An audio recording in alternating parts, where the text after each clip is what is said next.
what stood out to you after watching the film from yesterday? Thing that stood out the most was our organization, everybody involved, and especially the players have a never give in, never give up personality. And that's the kind of hearts that champions are built. You said yesterday that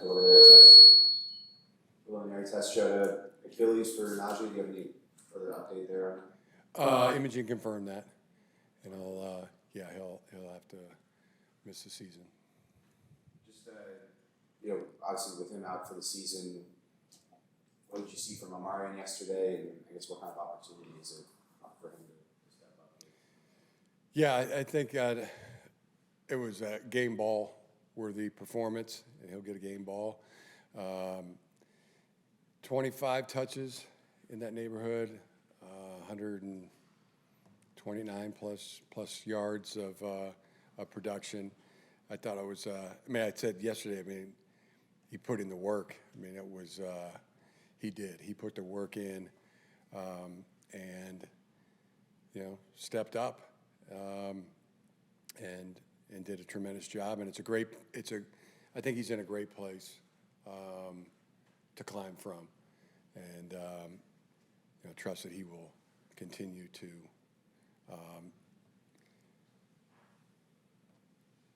be a great player. I really think that just around him every day, and just how much it means to him and how important it is to him. I've got a good place to climb from. Oh, go ahead. Being around him, he's obviously very quiet. Do you have to talk to him now, or you just kind of know from the time you've been around him that he's going to be ready to go in maybe a bigger role?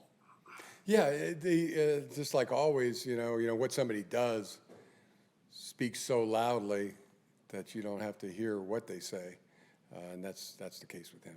The way he trains, the way he practices, what you saw in that game yesterday. The competitive fire, the fierceness, the acceleration through the holes. There's no fear, and he's a real football player. Greg has talked about his belief of shared backfield and having two guys, and obviously that was the vision with signing Najee, drafting Amarian. Do you guys still feel like you can create that type of shared backfield now with what you have, or does Amarian become more of like a bell cow type for you guys? We got good football players. We believe in that they're on our roster because we think they're really good, and understand that guys will step into roles and be at their best when their best is needed most. Do you anticipate you guys elevating Kamani or working out other backs? Like I just said, guys that are on our roster, we believe in them, and so Kamani's going to be what next man up, and Joe Ortiz. He's always going to be scouring, competitors welcome, playmakers welcome. So that'll be taking place as well. Do you envision Hassan being more involved in the running game? I don't think he got a carry on Sunday. So he did really well too. 7 plays at the point of attack, 6 or 7 wins. He's produced. Ball in his hand, good things happen. So I foresee that. Good player. Any update on Mackay? Left the game yesterday with a concussion. Yeah, he's in the concussion protocol. And then any update on Darius Davis? No, I don't have an update there. Working through knee. And then Trey Pitkins, was kind of in and out. I think he was dealing with a bunch of things, hooked eye, ankle. Just any update on him? And obviously, tough front, but what did you make of sort of him battling through what he battled through? No, he was a stalwart. That's what I make of it. You just mentioned a couple of things. That was, that's a lot. And I thought he was, gravel in the gut, gritty performance. Definitely falls into that category and then some. Yeah, it was never give up, never give in. Personality. That was Trey and others. Johnny Cash. Took everybody. Johnny Cash, gravel in the gut? I don't know. I don't know where that one. I don't know where that one came from. I think it might be Johnny Cash. I'm a big fan of Johnny Cash. That's kind of one like. Yeah, I'm not sure if I thought of that or if I read that or heard that in a song or saw it in a movie. I'm not sure where the started. Johnny Cash Museum is in Nashville. He'll be there. I will Google that when I leave this press conference to find out where that came from, because I'm curious now.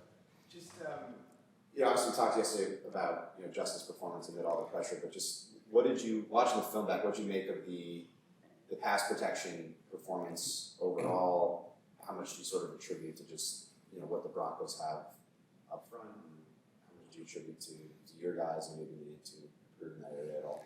Yeah, great football game, and I thought our guys, as you said, as I said, never give up, never give in. That they have that personality, and that was, both sides. Both teams. Really battled. That was a great football game, great battle, and so many of our guys. They all played that way. Never give up. Now Justin Herbert. He was at a. I've always kind of the things that can happen, in a game individually for a player, which would be we won, and my team won, and I was one of the reasons we won. Next best would be we won and I had a good game. Next best would be I won and we won and I didn't have a good game. Next best would be we lost and I had a good game. Next would be we lost and played okay. Next would be we lost and I was the reason we lost. That would be the worst possible. But now there's going to be a new category, which is we won and Justin Herbert was the reason we won. We won and Derwin James was the reason we won. We can now say that there's a new category to say, if this is Justin Herbert speaking, we won and I was the reason we won. That's what I would say. We won and Derwin James was the reason that we won. I've never really categorized it that way because football is such a team sport that would rarely happen, but it was the case in this game. You'd be like basketball. You'd hear that a lot in basketball. Somebody, willed their team to win, took the team on their back, and, Michael Jordan, LeBron James, Kobe Bryant, that happens a lot or more often than in football. I've now seen it happen in football. That was the case. Justin Herbert, that's why we won. Derwin James, that's why we won. So if they're ever talking about MVP consideration, Justin Herbert. If they're talking about Defensive Player of the Year, Derwin James, and also a field goal kicker that can make field goals at a rate that's the best in the history of the National Football League. Cameron Dicker. And Trey Pipkins blocked 3 guys on that field goal. He blocked 3 guys. So yeah, there was gritty. It was never give up, and you had a couple guys that we won because of Justin, Derwin, and Cam's ability to put the ball through the uprights. In your mind, what separates a great quarterback from an MVP? Is there a difference? Yeah, I think, I mean, yeah, great. I think I could separate that, or maybe try to define it. I mean, a great quarterback is a guardian of victory.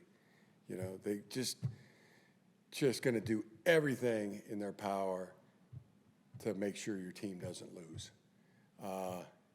And then the times where they have to step up and, you know, take the game in their hands, you know, the entire team on their shoulders, and then that is an MVP, and that's what I've seen that happen, you know, quite a few times. But yeah, this one, some of the throws he made. I mean, imagine rolling to your left as a quarterback, as hard as it is to roll to your left, torque your shoulders back. Now you got a guy like right there. He literally throws the ball, and that's as much as he could get on it right there.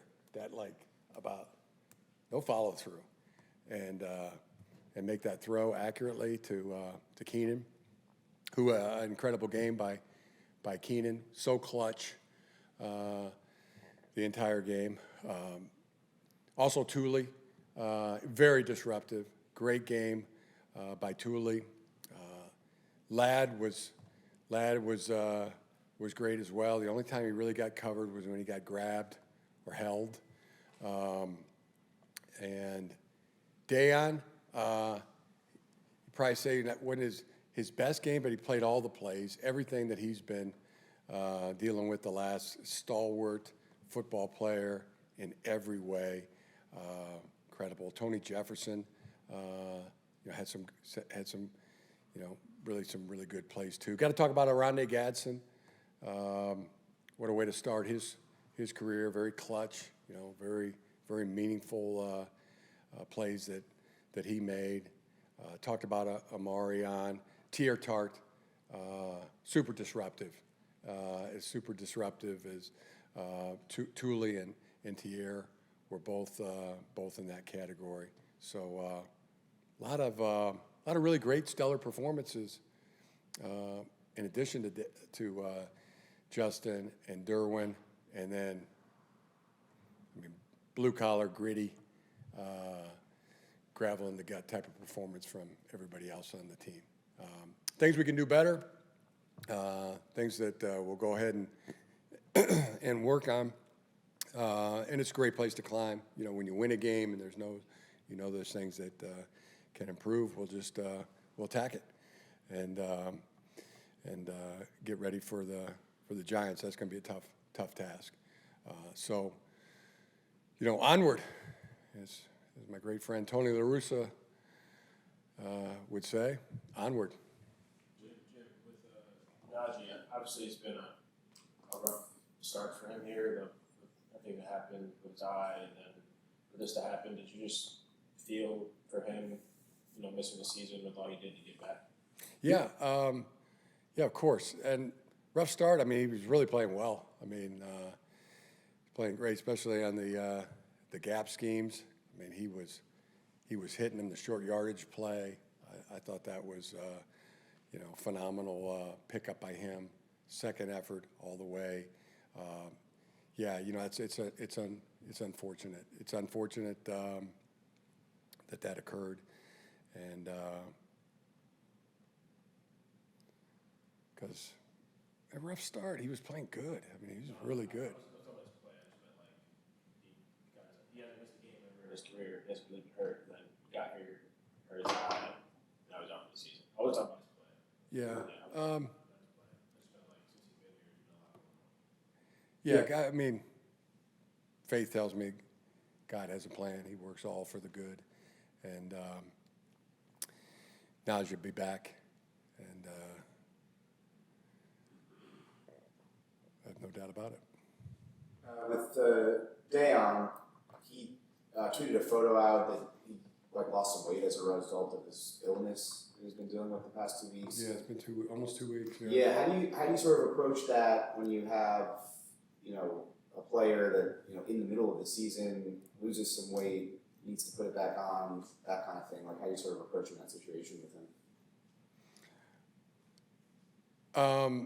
How am I approaching it? I don't know what your question. What are you really trying to get at? Because what are you asking me? Well, just because he's been sick for 2 weeks. Yeah. And he tweeted a photo out of him on a scale that he lost some weight. Yeah. And at his position, Yeah. he needs to be certainly be able to play the way he wants to play, especially in the run game, physicality, that type of stuff. So just as an organization, when you have a player that's important to your team that's dropped this weight now because of this illness, how do you sort of approach getting him back to where he was before he got sick? Yeah, I mean, first, I think it starts with the medical experts. I mean, the doctors,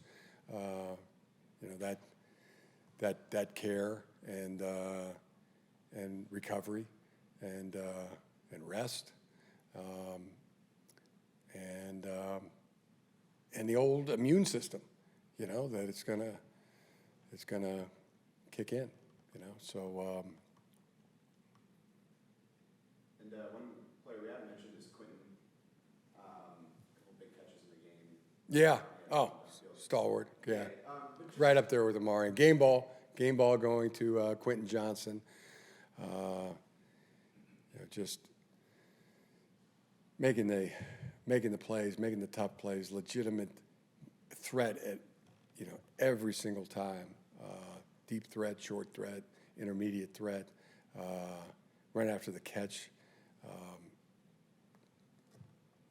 A lot of superlatives. Playing great football. Yeah, on I guess more of a broad level, it feels like from the moment you got here, you publicly at least really believed in him, talked about him in a certain way as far as what you thought he could be. When you have a player like that from your experience coaching who maybe had some rough moments earlier in their career, what do you think that belief does for a player's development? Why is it important for you to show and talk about that type of belief in a player who's still in sort of the early stages of development? I was just being honest.